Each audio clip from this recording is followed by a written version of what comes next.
as usual, with a 3-minute sitting.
Followed by pound.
Okay, Chris, are you able to hear us now?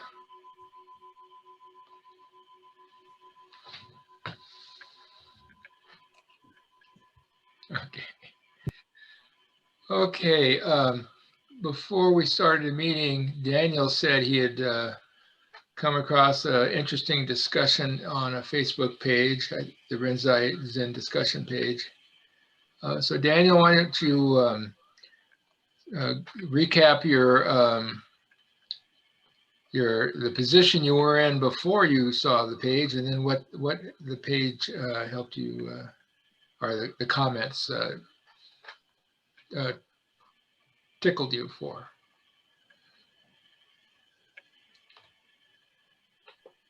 You're muted, Danielle.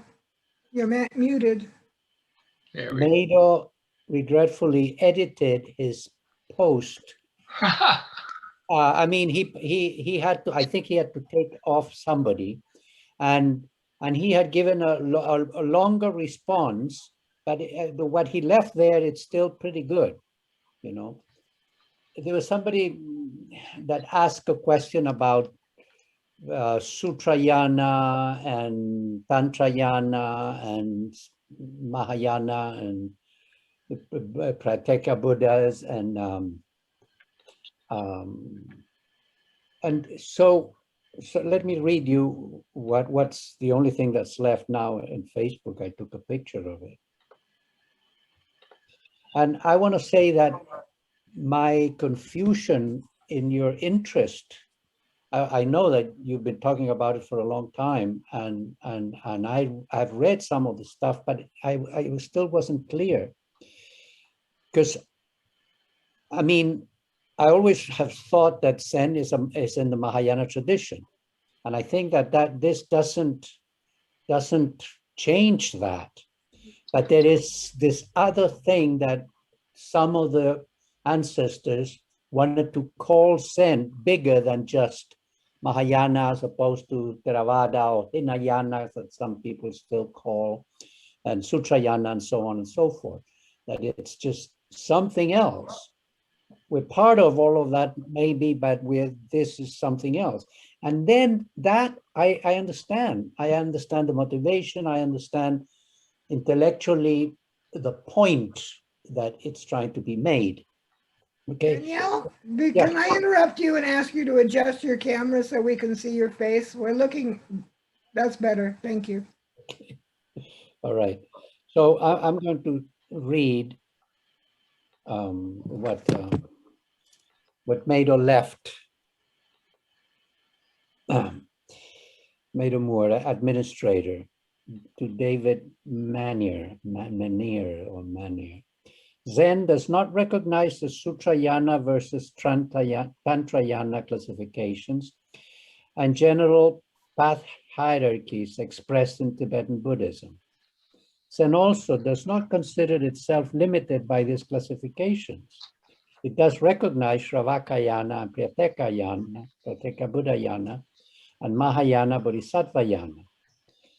Zen self-defines, rather, as an expression of the Supreme One vehicle, Ekayana, which is not a definition turning upon specific methods or texts, but rather upon the entry gate of recognizing one's nature, however accomplished, and that taken then as the basis of the subsequent path of liberation.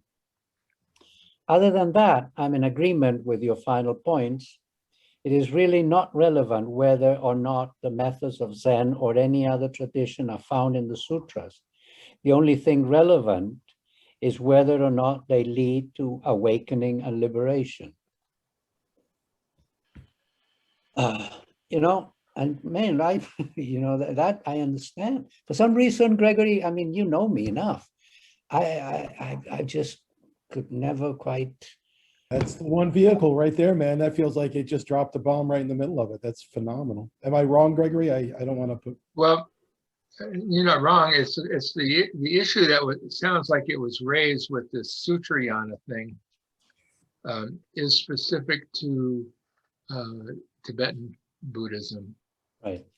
because of the way that they actually call it like Sutrayana, Shastrayana, and Tantrayana, and in those three, the sutras have the lowest place, have a lower place, higher in the hierarchy. But and then we're going to get into this in this section coming up.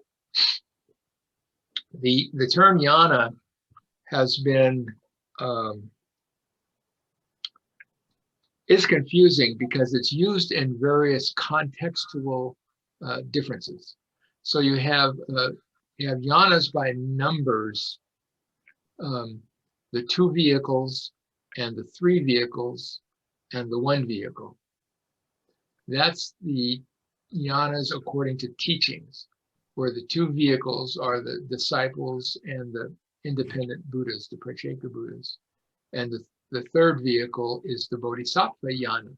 So they actually call those 3 Shravaka yana, Pratyeka Buddha yana, and Bodhisattva yana. The 1 vehicle is the one that goes, well, but it's all about, as was stated in that article, it's all about awakening. Everything gets into the end of the funnel image that Daniel likes to use sometimes, that is awakening. And when it all goes down to that point, that's the 1 vehicle, because that's what it's all directed at.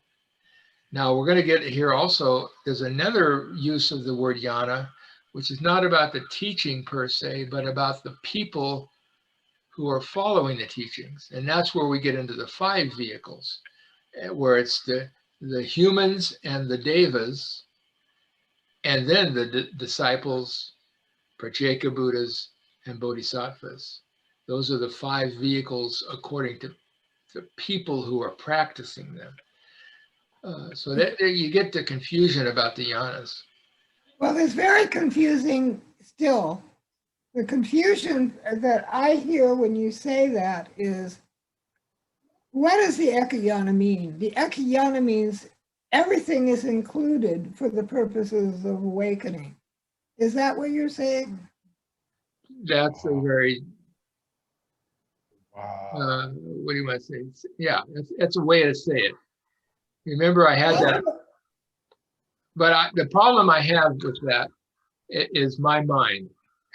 Yes, it's your mind, I think. Not your mind, my mind, which is I look at all the permutations and ramifications of that, which is why I presented earlier that list of 23 different items that are hallmarks of the one vehicle.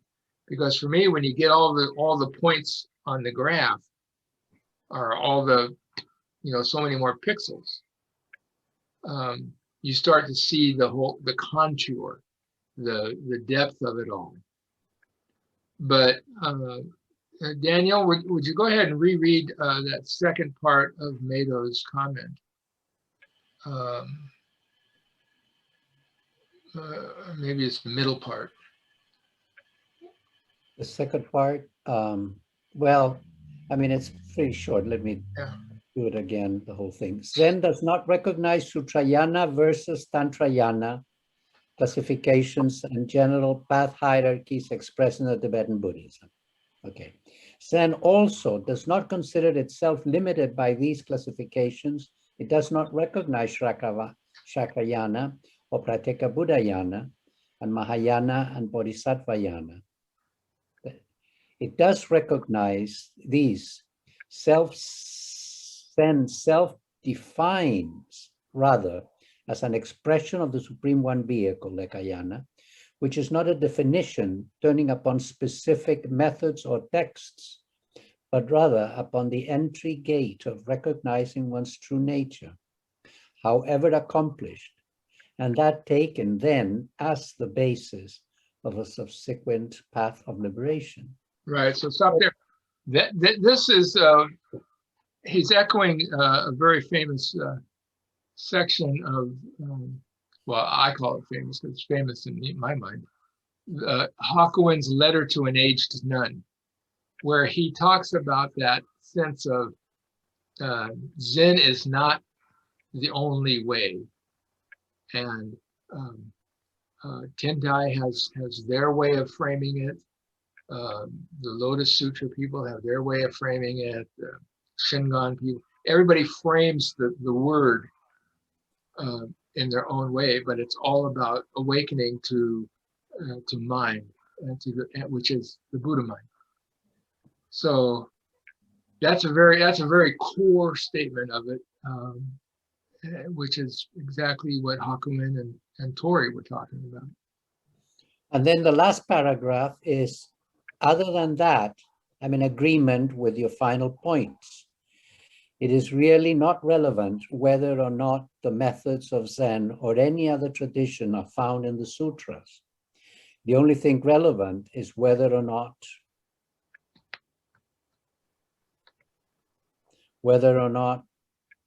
they lead to awakening and liberation. Well, I would quibble with that very slightly on the use of the term relevant, because this is a tension within Zen for a long time. With this question of not dependent on or not established on the written teachings, the words and letters, and that I have no quibble with. It's not established on the sutras. Zen and awakening is not established on the sutras. But the sutras, the only quibble I would have is that the phrasing could lead someone to think that the sutras are irrelevant. If you say the sutras aren't relevant, then maybe they're irrelevant. And that's the part I would quibble with, because they're totally not irrelevant, because they are. I saw the discussion that Danielle is talking about, and what he was responding to was a challenge from someone who said the methods of Zen are not mentioned in the sutras. Therefore, implication, Zen isn't legitimate. That was Right. It's that not was the koans. Actually, was the koans. Were koans found in the sutras, something like that? yeah. And if koans aren't found in the sutras, then what the heck is this koan practice for? Is it Buddhism at all? And he was implying that no, it wasn't, and that was what Mado was replying to and saying, well, you know, it's not really relevant whether it's in the sutras. And then he had a whole long thing that is too bad it's no longer there about how you could find koans in the sutras. Oh, that's there. That's there. It's another, yeah. Okay. That comment is also there, but it's not So- in the comment.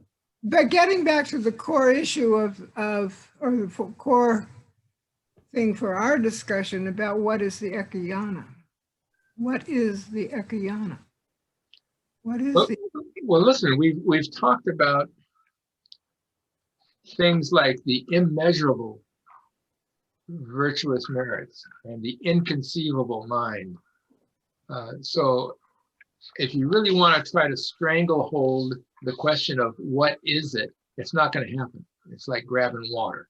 You're not answering the question I asked. You're answering a different question. I'm answering the question I heard, so restate your question. Cool. The question you answered, I think, was, what is the realized state? No. And that's not what the question is. The question is, why should I care whether there is such a thing as an ekayana or not? Why does it matter? Why is this important? What is it that we're trying to understand that distinguishes ekayana from Mahayana? An E and a K versus an M and an A. Sorry. The distinguishing feature is in the question of what do we mean by Mahayana? Do we mean by Mahayana something separate from the other yanas? By Mahayana, do we mean the Bodhisattva vehicle that's separate from the disciple vehicle and the Pratyeka Buddha vehicle? If that's what we mean by Mahayana, then that is not the one vehicle.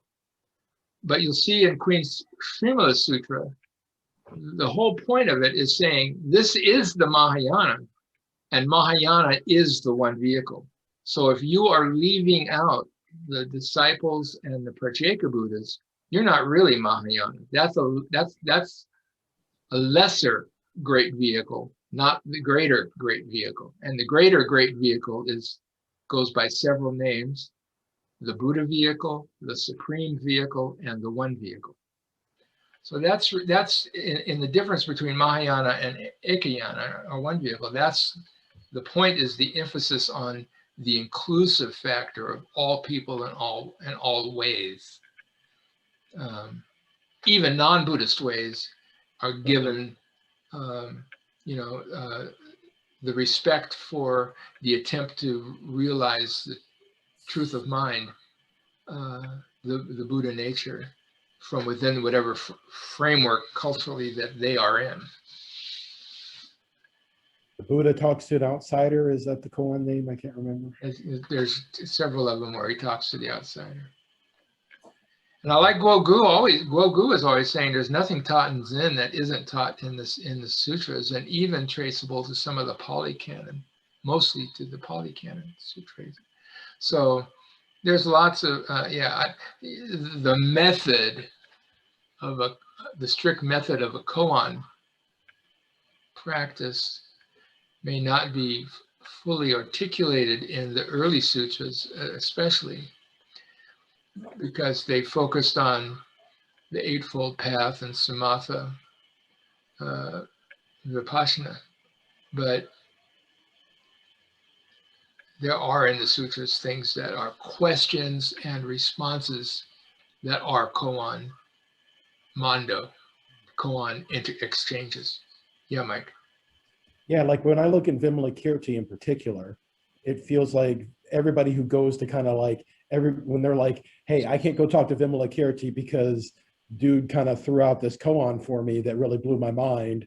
I'm not worthy. It feels like those are basically a version of a mondo, a very longer mondo when I feel it myself. But maybe you're looking consternated like I'm throwing out things that aren't right. So. No. That's no. I was just kind of looking at my list of the 23 items of hallmarks of the one vehicle.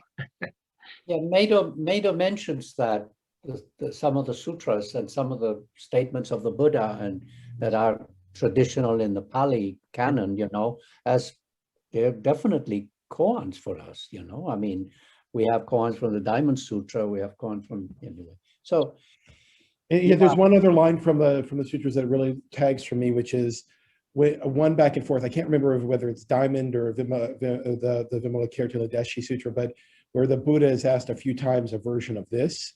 The Buddha asked, somebody asked, does that mean that the Buddha is setting forth any specific doctrine, Subhuti? In the words or phrases put forward here, and the answer is no. I'm not. He's not putting forward any specific doctrine in these sutras, but he's pointing at directly the way itself. It's not. I'm doing a really crummy job of explaining it, but that's close. That happens. Diamond Sutra. Therefore, not putting anything there, but therefore he does, or some, you know, those kind of. That's the standard formula for the Prajnaparamita Sutras, all of them. From the Heart Sutra to the Diamond Sutra to the 700 line one, the 8,000 line one, the 25,000 line one, and the 100,000 line one. They all have that as a theme throughout them. Yeah. You know, I remember the first time I met this Zen teacher. I'm sure it's not a. I mean, I'm sure I can name him. I mean, it's Genjo. You know, we know Genjo. We're all friends with Genjo. It was at a teachers meeting up at I think it was in Oregon at Great Vow, and there was some typical subjects of discussion that get brought up sometimes. We have such different styles between some of the Soto tradition and some of the semi-Soto Rinzai and some of the Rinzai in the meeting sometimes. And some people were quoting when the Buddha said something in certain places, and where the Buddha said this in certain places in the sutra and in the Nigana and the Nigayaka or whatever the names are, pardon me. And Genjo, I remember, said, you know, I don't care what the Buddha said. This is not the point, you know. And you know, some people, I know it sounds very Rinzai, you know. But it kind of shook people up, you know, because, you know, Zen does have that tradition sometimes, but every teacher says, you know, we should study the sutras, you know. Anyway, so, and then when we started this class, Gregory, you had this pagoda kind of looking thing. Right, that's gonna. And I was actually planning to repost that or show that again in the next section. That's fine. Let's leave it at that. Yeah.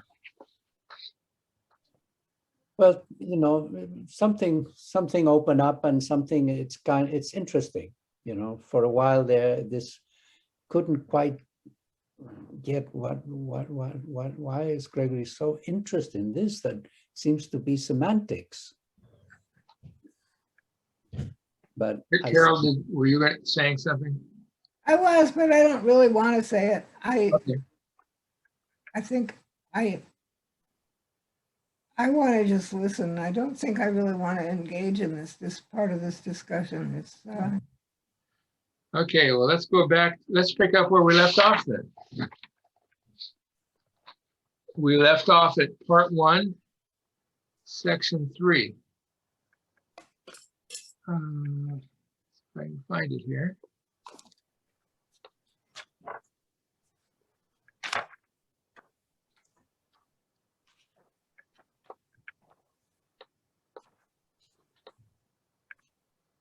Sometimes I just don't quite get what this,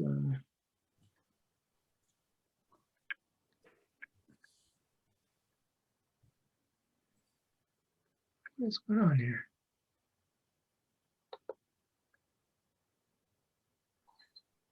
Try to, is this the right one? No, it's not.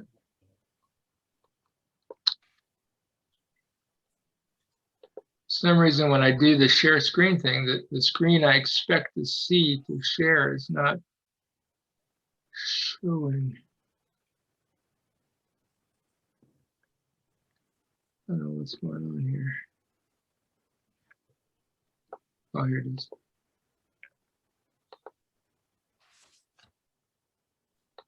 There we go. Okay, so if this is hopefully on everybody's screen, section 3. Now, just to remember, we did the section 1 was the awakening of Queen Srimala. And her awakening, remember, was based on reading the letter from her parents outlining what the Buddha was saying. And just on hearing that, she awakened, reading that. Then she praises the Buddha, and that's what most of section 1 is about praising the Buddha.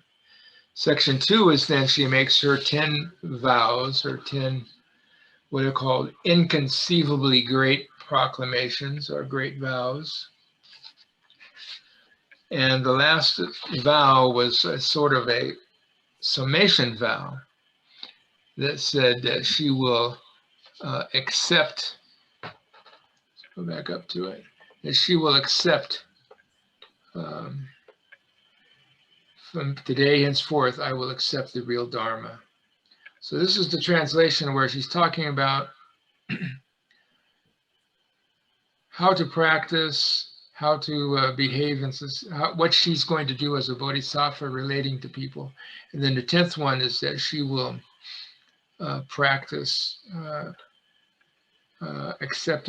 she will accept the real Dharma. And this phrase, accept the real Dharma, is a very important phrase. It actually appears first in the Prajnaparamita Sutras. So then we transition here. So now from 10, it goes to 3. So at that time, again, in front of the Buddha, Srimala brought out 3 great resolutions to then make this declaration. To use this true resolution for the tranquil security of the innumerably endless multitude of beings, and to use these virtuous roots in every birth to gain the knowledge of the real Dharma. This is called the first great resolution. When I've already gained the knowledge of the real Dharma, to articulate it for the multitude of beings by means of a tireless mind. This is called the second great resolution. At my accepting the real Dharma, to renounce body, life, and riches, to protect and maintain the real Dharma, this is called the third great resolution.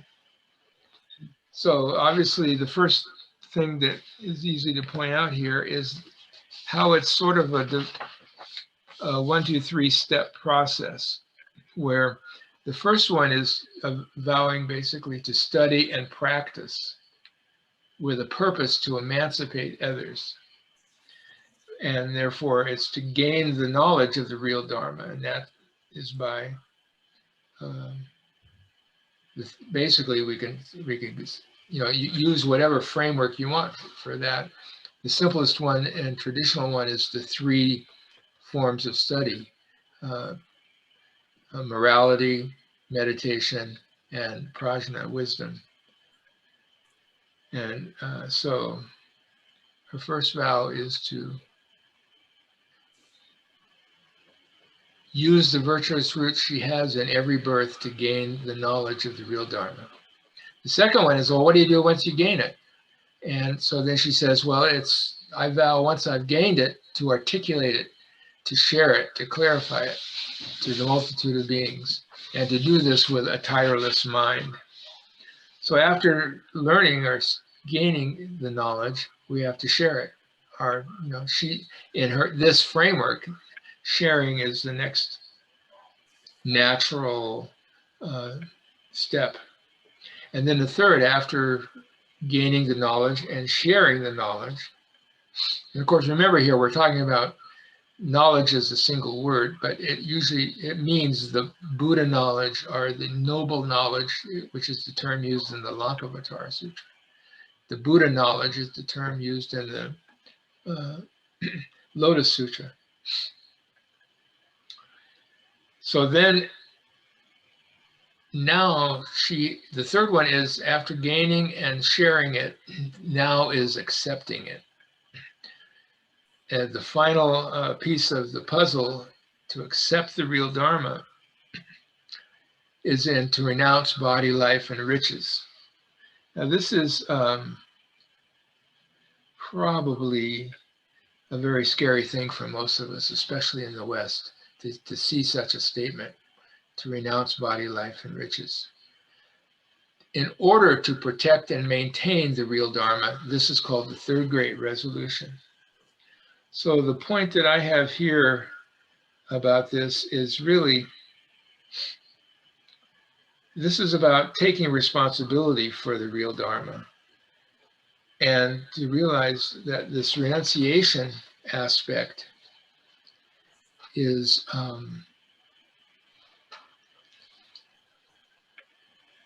very important. And this to me becomes a koan of practice. Danielle, do you remember on Wednesday night you read something that had renunciation in it?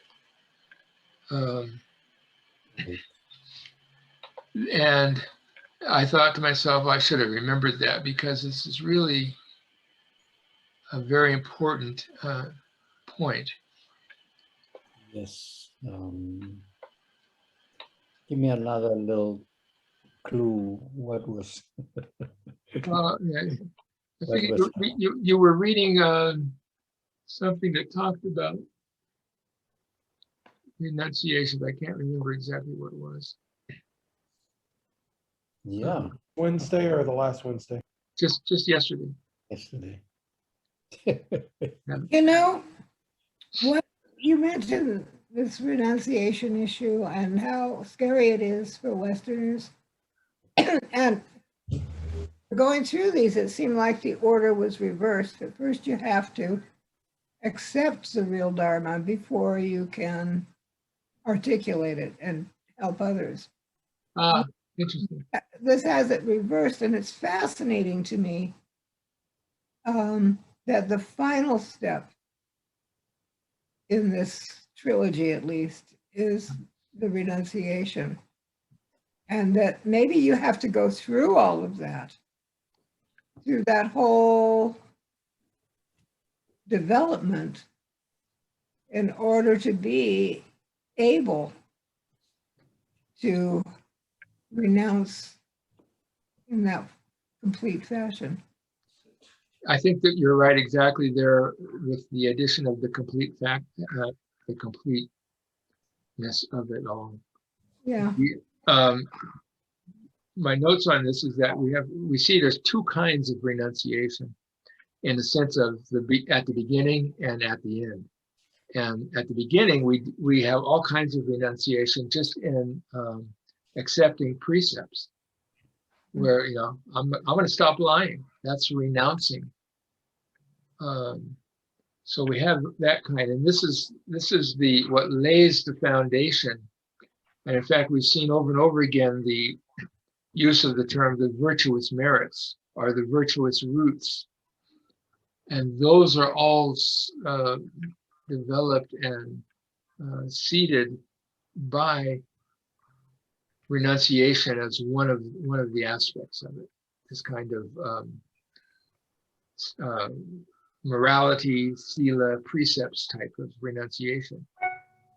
But then there's here what we get to is what you rightly pointed out is a complete state of the renunciation. And the point of it is the renunciation at this stage is not in order to gain the knowledge and not in order to share the knowledge, but it's in order to protect and maintain the real Dharma. So that is, to me, a very important part of what's going on here in this question of renunciation. Edward Kantz, in his book on 30 years of Buddhist studies, had a quote where he talked about renunciation. He was discussing the perennial philosophy, and he was saying across all cultures, there's no spiritual path that does not have a form of renunciations or renunciation as part of that. And that issue of renunciation is fascinating in the sense that it's part of going from this shore to the other shore, because we're renouncing the things of our old ways, our old habits, our old thought constructions about how things really are. Those are all renounced. And so something new is happening. But in the same time, it's always that thing where we come back to our true home. And at that point, we don't feel that we've given up a whole lot of stuff. It's like, oh man, now the whole world is just open for me and present.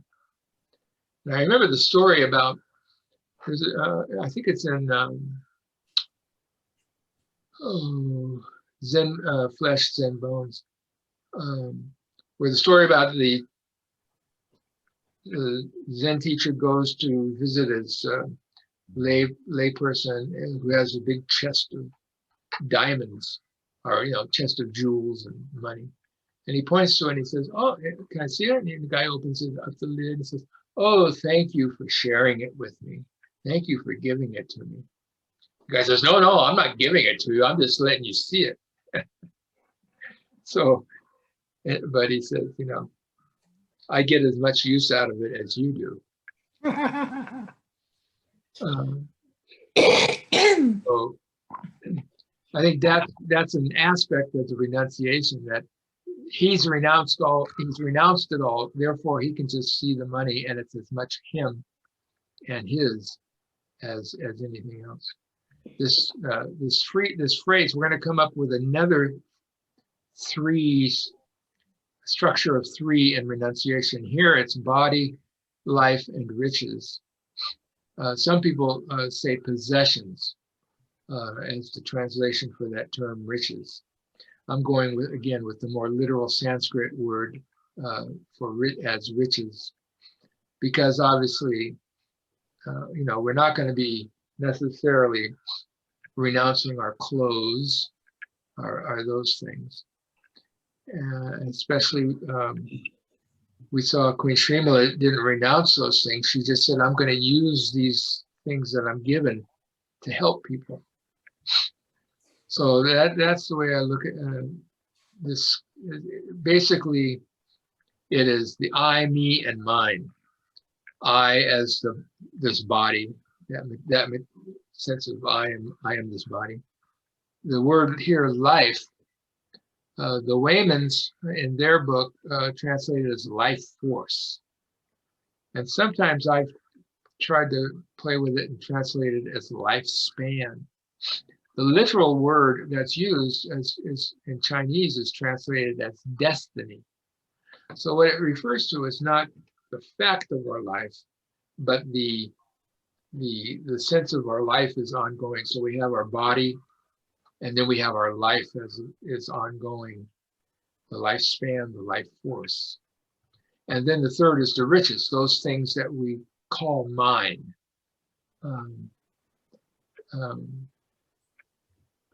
The things that we want to possess. So that's how I look at it. It's the I, me, and mine trilogy. There's a very deep and challenging thing in there in the life force, or right, the me. Well, I'm confronting that with my cancer diagnosis, and to me, it doesn't mean I'm going to give up living or give up, it means I'm just not going to try to take a superhero dominant control relationship to the life force. Yeah, my life force is ultimately beyond my control. There's things I can do to water it and nourish it in that sense. But in the ultimate sense, there's just so many factors that we can't control. So that's how I see it. It's sort of renouncing the ego dominance over it, not renouncing it as The force, then it doesn't, then life force is so much more than that.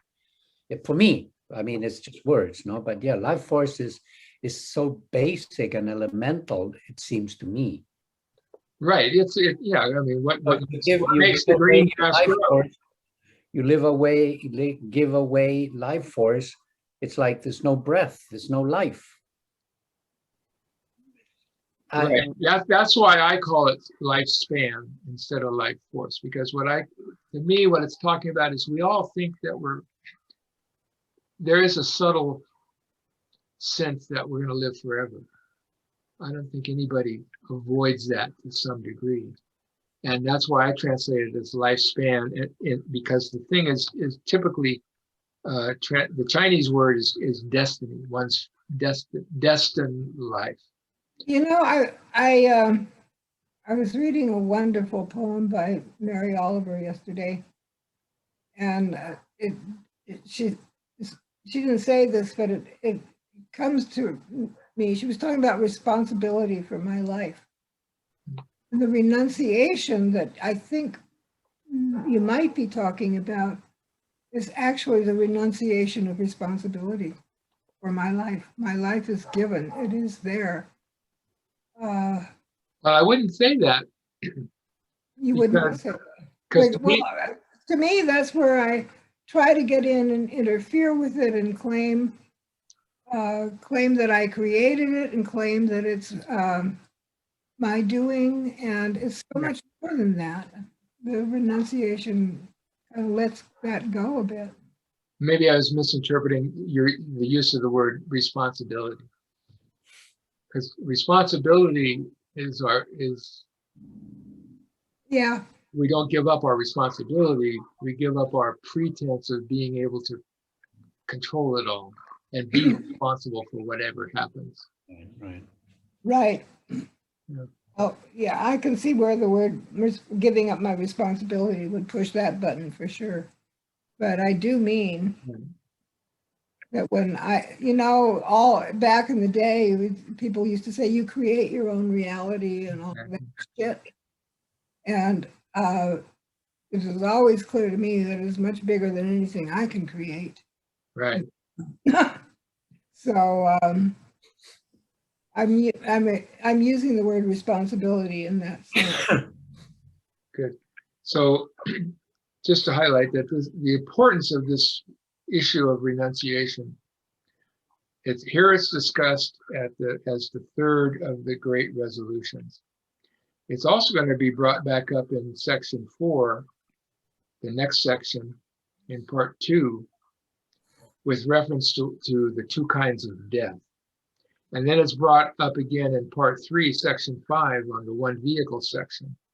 So there's going to be more revisiting this question of renunciation. Can somebody remind me? I just can't figure out what did I read yesterday. I mean, we were talking about all the books that Right. clearly, and we brought the books out, but We had like 50 books. Yeah, it was not. But I had already given whatever spiel was that I gave. And I remember reading something about renunciation. I remember, and it's mentioned twice, just as Gregory remembered. But I don't remember it. where was it from?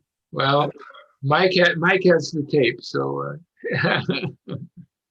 He'll have I'll see he'll if have I to can play it, review. if I can play it back and keep my mental attention, not losing the power of what you're saying. I will do that. I mean, don't, I'm not saying do it now, but I'm saying. Do it later, Mike, not now. Track it down, yeah. And now there's so many books around here in my desk that we brought out last night. And so, and I can't figure out what was it. I remember clearly reading renunciation once and then renunciations a second time. I'm pretty confident you started off talking about Cleary from the beginning, and you might have been reading from something to do with the translation, and it was a book that I don't remember closeness to, that I hadn't read a lot from. Those are the pieces that I have. Well, you know, the whole thing about renunciation and anything we can bring to bear on that is, it's important stuff and not stuff that I've ever been comfortable with. Renunciation for me, I've had to kind of sidewind my way towards considering it. I always thought of it as a life negating Right. idea. Another hair shirt, or like one of those things to flagellate with. Yeah, the Christians. That's perfect. That's a perfect segue to what I was just going to say. Okay, I'm going to let it go and let you go. My note on this is that this can be an ambiguous term, which can mean either the positive renunciation of the body and the bodily concerns to attain equanimity by the equilibrium of or freedom from pleasure and pain, or on the other hand, the diluted self-mutilation or asceticism done for spiritual gain. That would be a renunciation of the middle way, not renunciation by the middle way. Well, last night, Danielle, you mentioned Maureen saying that She was not sick. was going to kill her, but she wasn't sick. Right. That's what you just said there, Gregory. Yeah. The equanimity of being in this body that's dying but isn't sick is actually taking care of her. So, well, now that's the next segue to the other quote from Edward Conze in his 30 Years of Buddhist Studies. He says, the best preparation for death is to die by inches in one's own lifetime, and that the practice of renunciation is really the only effective preparation of death. Inch by inch. Right. Breath by breath, we're living breath by breath, and breath by breath, we are renouncing the previous breath. Yeah. Okay, so then the last paragraph of this section, call it up here, is so at that time, the world honored one then noted to Srimala, as to your three great vows, as all forms entirely enter the realm of space, so are the various resolutions of the bodhisattvas, as many as the sands of the Ganges, in all cases, entirely entering into the center of these three great resolutions. That which are these three great resolutions is the vastness of true reality. So that's the summation. And again, it's one of the, we see throughout the sutra, as for the narrative, they have the Buddha confirming that Srimala has just said something that's entirely correct, and then he puts a little flourish on it, as here is saying. It's not only all the thousands and uncountable resolutions that people can make are all within the center of these three, and that these three are the vastness of true reality. So then, here we are, part 2, certainty of the clear meaning, section 4. Now, let me see if I can find this. Okay, stop that share. Now, at this point, the Waymans, Embrace the illustrious doctrine. yeah, the Waymans and Paul and I all have different subheadings for this. Where is it? I don't know why it's so hard to find these things.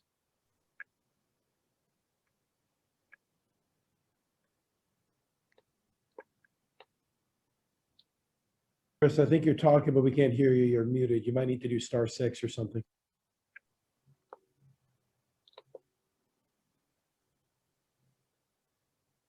Coming through it all. Oh, I see what happened. I lost it. Able to hear? Yeah, here Yeah. we go. Awesome. Okay, all right. I wondered if I might make a quick comment on that previous paragraph. Please. Because it just, each time I've read it, it leaps out at me as being rather illustrative of Ekayana. So see how it lands and give me some feedback. So it just hits me as sort of great illustration of a classic Ekayana move, that inclusion of these previous, boundless vows into the three, and no matter which of the vows would appear, it's encompassed by and sort of circumscribed within these three.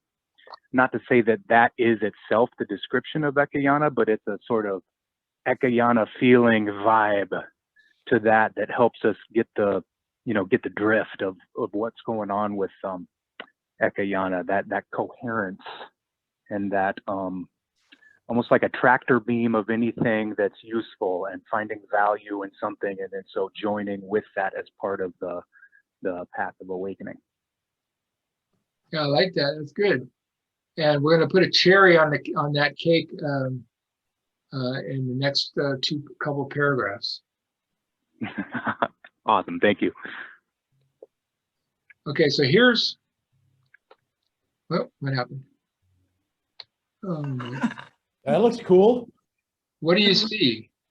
We see the Wonder Wheel Paul and Wayman titles for section 4. Okay, for some reason, what I see is, okay. Oh, when you share things, it does something weird to your, to what is also on the screen. There we go. Okay, now I can see it. Yeah. Okay, so Like I here's had to see behind the mask from the wizard. This is good. correct. Section 4. This shows, what I've done is I've put a title. And when I use brackets, that means something I've come up with myself to make clear what the section is talking about. When there's no brackets, then I'm using words that were directly from the sutra, as the section 4 is called Articulating the Inconceivable Acceptance of the Real Dharma. And that comes from that entrustment section title. But all the rest of them are in brackets in mine, because the brackets indicate they're added by me. But that's the same with Diana Paul. She just has 3 brackets. And no, excuse me, that's the Waymans. The Waymans have 3 brackets, A, B, C. I agree with them on A and C. But if you see their teaching of the far-ranging meaning, they have down here, and I have that up here as articulating the vast meaning. I don't know why they have the far-ranging meaning down there, but be that as it may. Diana Paul has these, and I don't get her numbering system at all. It doesn't make any logical sense based on the content, except for down here. Yeah, some of them she has like the great cloud, great waters, great earth, and perfections. Those come from the content. It's just her numbering there that confuses me. But I just wanted to show the sense of how in breaking down the whole thing, I've got one section, section 2, articulating the vast meaning, with 6 bits of it, 6 subsections. Then it transitions to articulating the great meaning, which has 3 subsections. And then the Buddha then affirms the last metaphor she uses and actually adds more to it. So that's the breakdown for it. Now going back to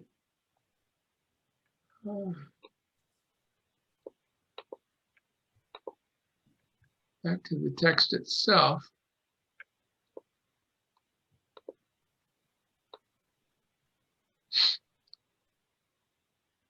Here we go again with certainty of the clear meaning. That word clear meaning means nitartha. As we've talked about, it sometimes means the complete meaning. And this section is 4. It's called Articulating the Inconceivable Acceptance of the Dharma. So again, I just want to emphasize this business of the word inconceivable, which comes up over and over and over again. And I think I even, let's see what I did here.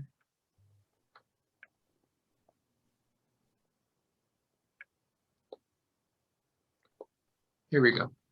The term appears 12 times in the body of the sutra and in 2 of the section titles. It's used in combination with inconceivable Buddha dharmas, inconceivable dharmakaya, inconceivable emptiness, inconceivable transformation, death. Here we have the inconceivable of the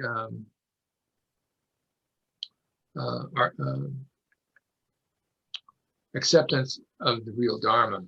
And in the previous section, we had the inconceivably 10 great proclamations. So I always point out that this is really, to me, inconceivable, this part of the Zen teaching of no thought, which is the thought of no thought, which is, if we remember the inconceivability, that will help us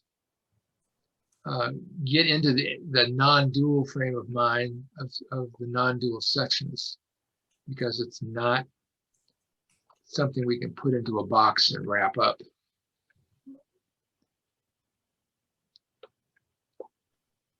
So here we go. The first subsection, articulating the great resolution. At that time, Srimala addressed the Buddha to declare, may I now again receive the Buddha's awe-inspiring spirit to articulate the great resolution that subdues without differing from true reality. So that first line is where I get, where I've grabbed articulating the great resolution. Right there is what I grabbed to put into to make the title of this subsection. So it helps break it up to have a mental map, a mind map about all the things in the sutra. This business of without differing from true reality, again, is another way of talking about suchness and just thisness, and other ways that we can talk about true reality. So it's not a great resolution that is pie in the sky. It's great resolution that doesn't differ from true reality. The Buddha told Srimala, you are allowed to articulate as you please. Another way of framing that would be, I allow you to, I will allow you to articulate as you please. I've translated it as Chinese as literally. Srimala addressed the Buddha. The bodhisattvas who have various resolutions, as many of the sands of the Ganges, all and in every case enter the center of the one great resolution, which is designated to accept the real Dharma. To accept the real Dharma truly is the great resolution.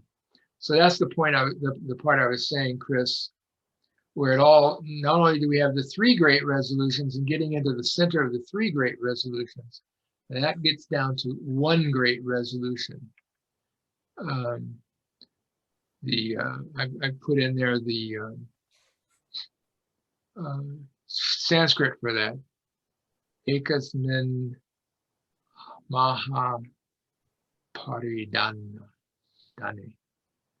which is the one great resolution.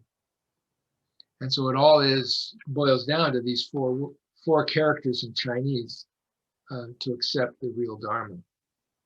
Sad Dharma Parigraha.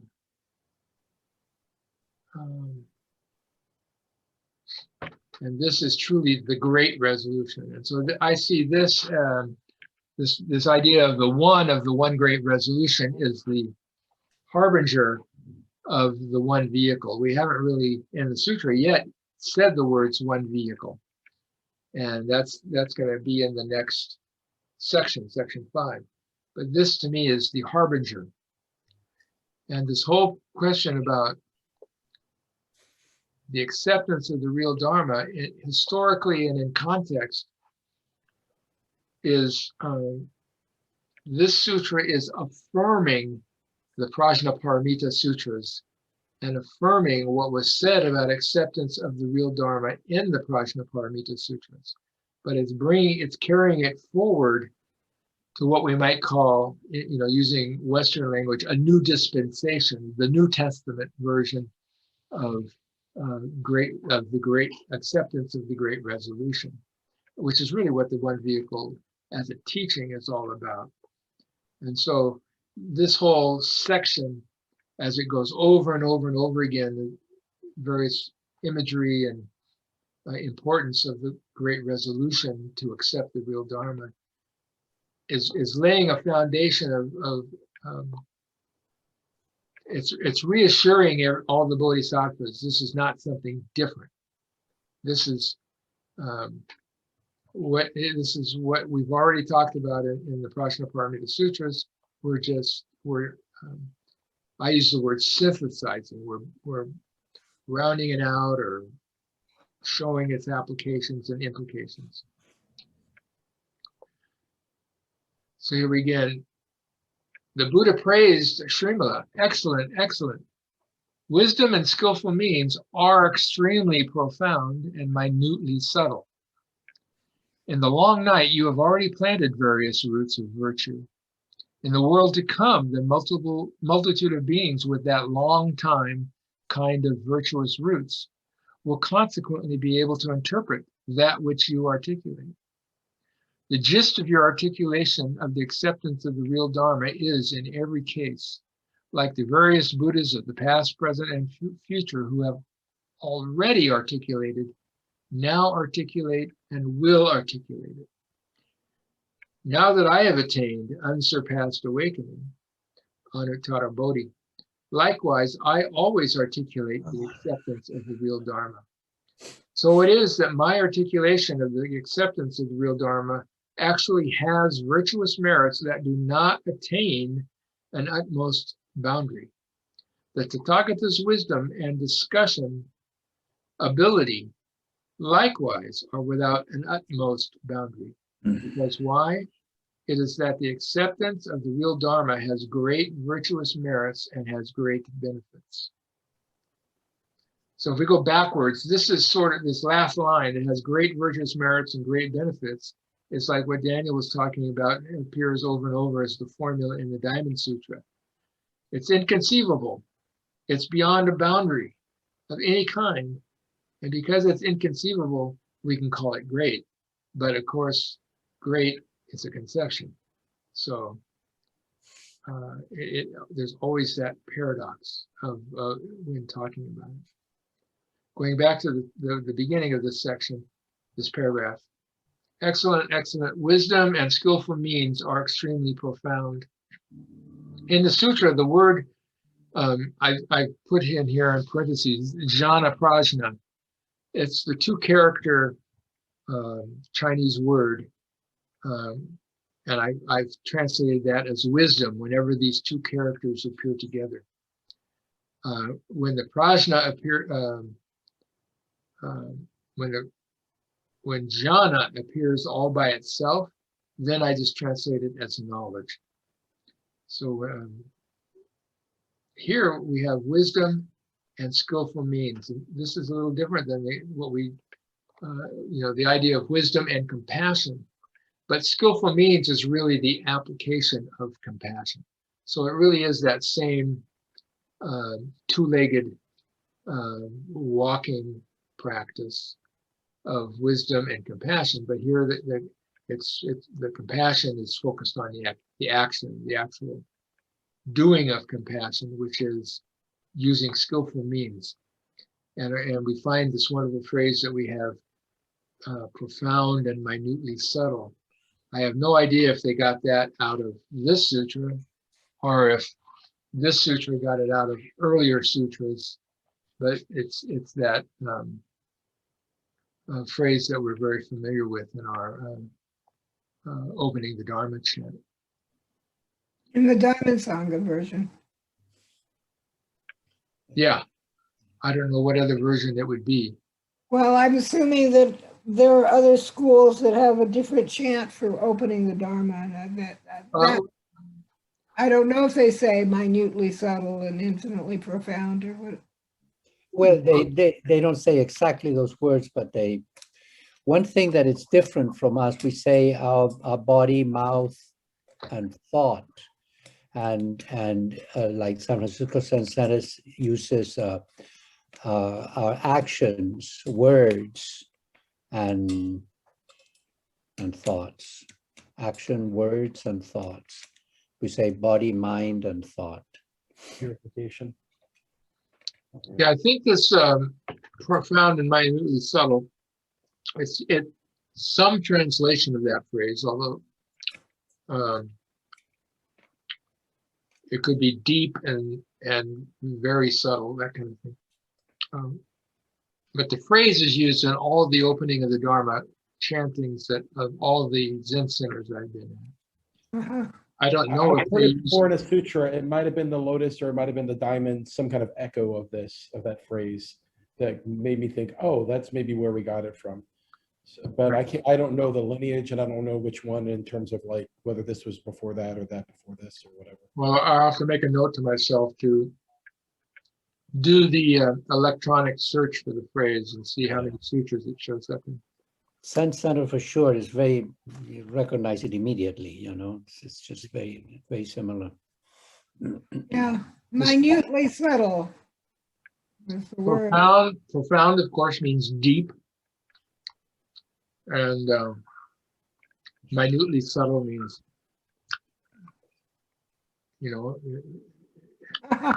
Means what it means. inconceivable. It's so minutely subtle that we can drift easily into inconceivability from there. Does it go smaller than the Planck length, or is it at Planck length? That's particle samadhi. Right. Okay, now this is a nice phrase here. She says, in the long night, you have already, no, excuse me, this is the Buddha talking. He's talking to Srimala.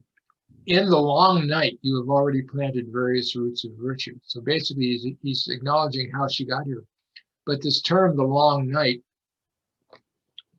is, I understand it as being not just the dark night of the soul, but the dark night of the soul through many, many, many lifetimes. So this dark night is that even though we are not awakened, we can still plant various roots of virtue.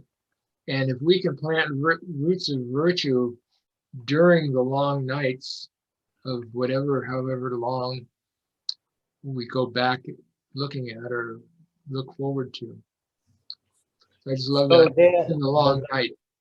The long night, would the Weymouths be using long time? Yeah. Yeah. Yeah. I'm reading that, so I'm trying to match what you're reading on your translation. So that's it there again. You see, I go with the literal, and so for, and with the way it's more evocative. There's something beautiful about it, calling it long night and long time. Yeah, and it feels relatable to my experience of like how long and dark it can feel in between the kind of the bright lights of connection to something bigger. You know, the chant, I remember it from Pacific said, pass quickly from dark to dark. Right. That's Hakuin. It's That's exactly the metaphor framing that I was talking about, because yeah, he's talking about from dark to dark, meaning from life to life without having awakening yet. And so we go yeah, from dark to dark. Yeah. yeah. It's always been such an evocative phrase. From darkness.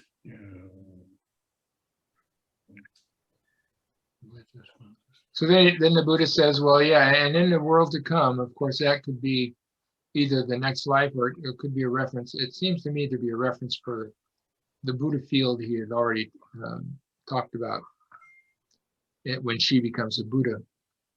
The multitude of beings with that long time kind of virtuous roots will consequently be able to interpret that which you articulate. So when they all get together in that world to come, they will all have roots deep enough to be able to understand what she says. The gist is, like every various Buddhas in the past, present, future, have articulated, now articulate, and will articulate.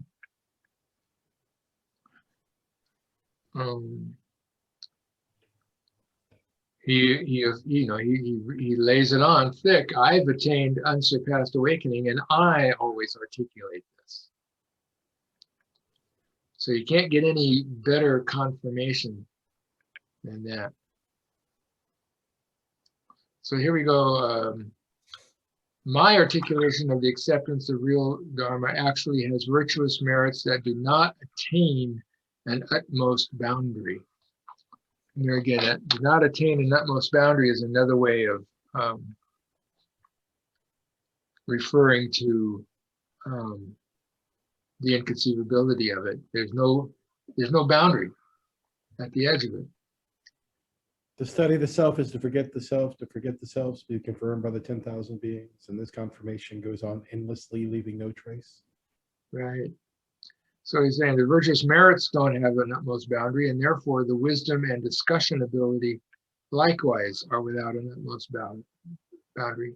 It's funny to me, but here wisdom and discussion ability are the repetition of wisdom and skillful means, but they've made ability to discuss it as a conceptual translation of the terminology upaya, the skillful means.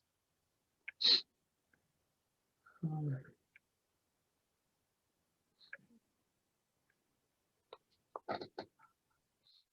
So, okay. Now we go, articulating the vast meaning. Srimala just addressed the Buddha. Oh, I'm looking, okay. We'll go a little bit into this and then stop. Srimala addressed the Buddha. I will receive the Buddha's spiritual power further to again expound and articulate the acceptance of the real Dharma, whose meaning is vast. Again, this is the second, maybe the third time we see that she's speaking empowered by the Buddha's spiritual power. Earlier, it was, what was it she said earlier? The Buddha's awe-inspiring spirit. She receives the Buddha's awe-inspiring spirit, which is here called the Buddha's spiritual power. Now here the question, this is an interesting point. Acceptance is the real Dharma whose meaning is vast. That's why I have the title, Articulating the Vast Meaning. And the word vast here is a variant. At the very beginning, I briefly mentioned Gunabhadra's title of this sutra calls it a Vaipulya Sutra. And there are the Vaipulya Sutras, it means broad and extensive. In what language? Well, Vaipulya is Sanskrit. Thank you. And so in Chinese, they have two characters meaning broad and extensive, are complete and extensive. This character is not that character, but it's very much related. And in the Chinese dictionaries, it says that these two characters that I translate as vast can be a synonym, are used for a related term. Vaipulya is the term that's sometimes translated as comprehensive or broad and extensive. This term for vast is vipula, and in Chinese, it's the characters for extensive and great. So I've translated that as vast. This term vast appears 5 times in this section. And so the point is that I'm trying to make, not so clearly, is that it is a direct indication that the meaning here is a Vaipulya meaning. And I think that's why Gunabhadra put Vaipulya in his title of the sutra. There are I don't know, I've come across at least 10 or 12 different sutras that have Vaipulya in them. And they are all, 9 out of 10 of them are all this third turning of the wheel, the one vehicle type sutras.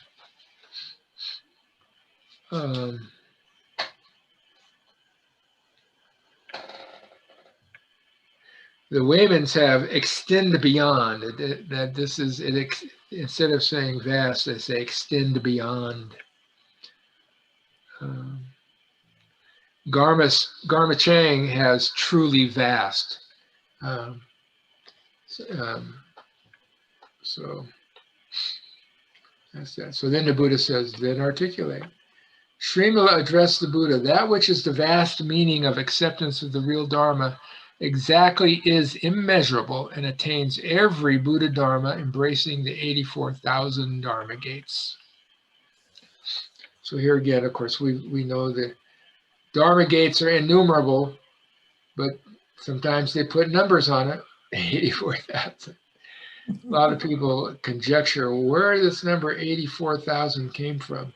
And I've seen different kinds of Buddhistic interpretations of it. I don't have anyone particular right now that I think puts it to the top of the list as the source for this being a traditional number, except for what it refers to is there are 84,000 afflictions that people can be suffer. When at some point the Abhidharma Buddhists got into this counting frenzy, and they counted the number of dharmas, and they counted the number of wholesome dharmas and number of unwholesome dharmas. Afflictions, klesa, is one of the unwholesome dharmas, and then they counted how many afflictions are there. Some people translate that as vexations. Some people translate it, I think I mentioned before, as what's that word? Polluted, or Illusions. I'm trying to think. Stains, impurities. Yeah, no, it's not that. It's the well, I forget. It's like Kleshas? yeah. The other is klesas, but there's afflictions and what's the word? Vexations. Let me look at my note. I got a note on this too.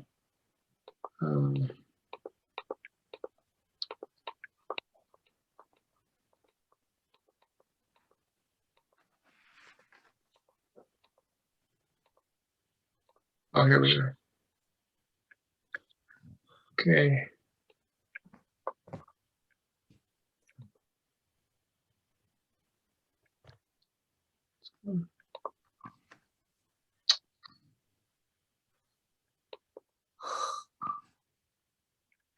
Ay, ay, ay.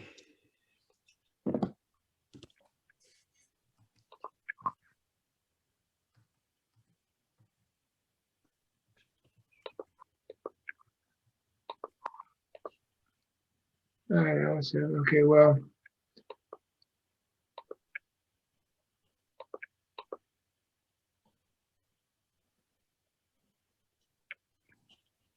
All right, well, it's not coming to me. I don't quickly find it, so I'll ignore that. What the other one is, just so I know, like Guo Gu, when he translates Xin Yang's books, they use vexations Patience, right. rather than afflictions. But I just want to point out it's the same word. So there's 84,000 afflictions. Each affliction is a Dharma gate. We've talked about that before. So this is the transformation, basically, of all afflictions into Dharma gates, is what this is a reference to. The nature of ignorance is the Buddha nature. Right. Kind of, Yeah. a little bit. So that's what they're talking about. All the Buddha Dharmas embracing the 84,000 Dharma gates is turning the 84,000 afflictions into Dharma gates. And just to get to the very first short metaphor, symbol, image, Carl Jung talked about sometimes the difference between seeing a symbol as a living thing, where a lot of times there's a sign, a simile, a metaphor, a symbol, and an image. And in Jung's psychology, those are kind of the degrees of liveliness about what happens in our minds. So here I would say these are symbols or images, not just simple signs to be translated. For example, at the time of the formation of the initial aeon, a universally flourishing great cloud rained multicolored rain, as well as every kind of jewel. So it is that the rain of the acceptance of the real Dharma is an immeasurable reward of blessings and an immeasurable rain of virtuous roots. Now, for me, my first note to myself about this was the Big Bang. That this, in a Buddhist symbology, a Buddhist imagery, describes the creation of the universe. And it literally says here, at the time of the formation of the initial aeon. And in the Buddhist cosmology, there's 4 aeons. The first one is the initial one. The second one is the abiding one. The third aeon is the destructive, or dying aeon. And the fourth aeon is the empty aeon. And in the super cosmological frame of reference, once we go through an aeon, 4 aeons are done. After the empty aeon, there's a new initial aeon. Do you know Walter Penfield? No. I may be saying the wrong name. I'll double check before we talk next, but he's a very famous physicist. His current cosmological theory that you're starting to see some evidence for from the cosmic background radiation is that the universe expands so much it hits this heat death, and then hits this expansion into emptiness. And then because it grows so big, it hits an infinity in the bigness that causes a Big Bang-like growth beyond that into the full universe recreating and this ever-expanding universe idea, which it seems kind of very close to those 4 parts of the Buddhist framing there. I'm sorry, it's so esoteric. That's exactly why I think of it as the Big Bang. because, you know, we're talking about universal gas clouds. The great Mhm. cloud. It's the gas clouds of the universe. And we're talking about rain. That is all of the particles being spit out of the clouds. The multicolored rain and jewels are, you know, as the creation of the elements. So I'm not saying that they are here saying it in that physical or materialistic sense, but I am saying that it's tuned into that science metaphor. If we look at the Big Bang as a metaphor and a symbol of modern physics, this is the equivalent as the symbol in ancient India cosmology that the Buddhists adopted. And then this last sentence is really putting the one vehicle or Buddhist point on to this underlying Hindu cosmology of the four aeons.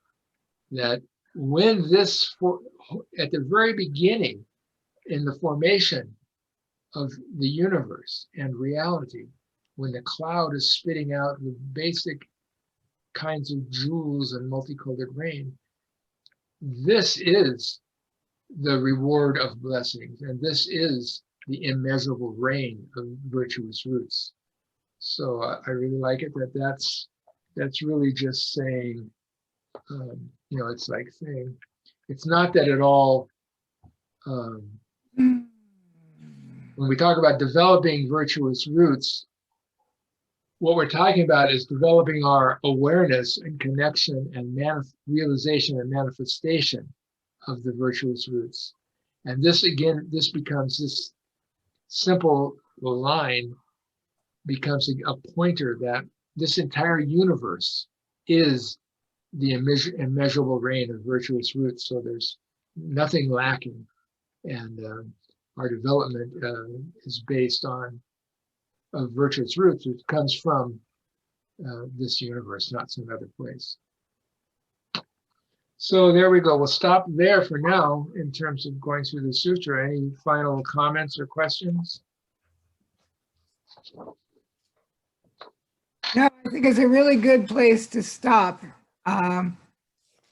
When you said that all afflictions are Dharma gates, that's the thing for me to take away from this part of this evening's talk. It was very important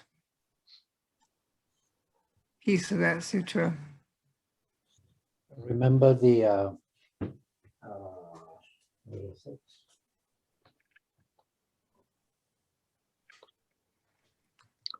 In the Shudoka, a little bit, a few weeks ago.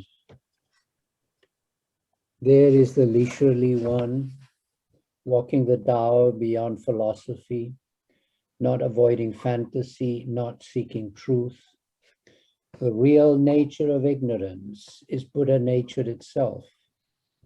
The empty illusory body is the very body of the Dharma. Yeah. I love Yeah. that. Just that line, the real nature of ignorance is Buddha nature itself. So just one point of preview, Daniel had mentioned the five, the framework of the five vehicles. And we're going to get that in this section here with the two images of the great earth as support and as a storehouse of jewels. We get to the reference to the five vehicles. So that'll be up next. Right. Thank you. Hey everyone, thank you.